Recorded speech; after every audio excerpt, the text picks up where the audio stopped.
Bonjour à tous.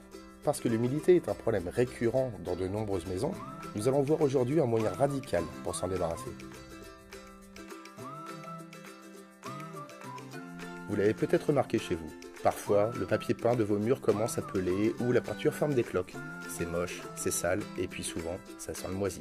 Bref, c'est humide.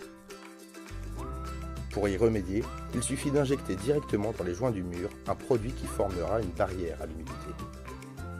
Et oui, vous le savez peut-être déjà, mais l'humidité qui pénètre vos murs vient du sol. Elle remonte dans vos murs par capillarité, c'est-à-dire en gros depuis le bas. Donc, pour éviter cela, il faut protéger la base de vos murs. Donc ça, c'est le kit Pro Sicamur Injectocrim. Donc, qui se compose normalement en théorie d'un pistolet, les 5 tubes, on vérifie. Hop. Alors, le pistolet est bien là. Donc ça, c'est des pistolets, pas pour les cartouches, mais directement pour les tubes de pâte comme ceci. Donc vous voyez, le tube est mou, et après c'est par la pression que tout va sortir. Les 5 petits pots de crème, là les tubes. Donc du coup, on voit que on peut aussi le faire sur des murs d'une très bonne épaisseur, puisque le but n'est pas de traverser le mur complètement, mais juste partiellement. Là on voit bien que déjà en termes de longueur de mur, on peut faire même de la maison très ancienne et très épais. Donc on en a 3.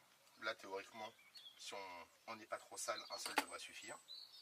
Il va falloir percer des trous à 15 cm à partir du niveau du sol, mais idéalement dans un joint.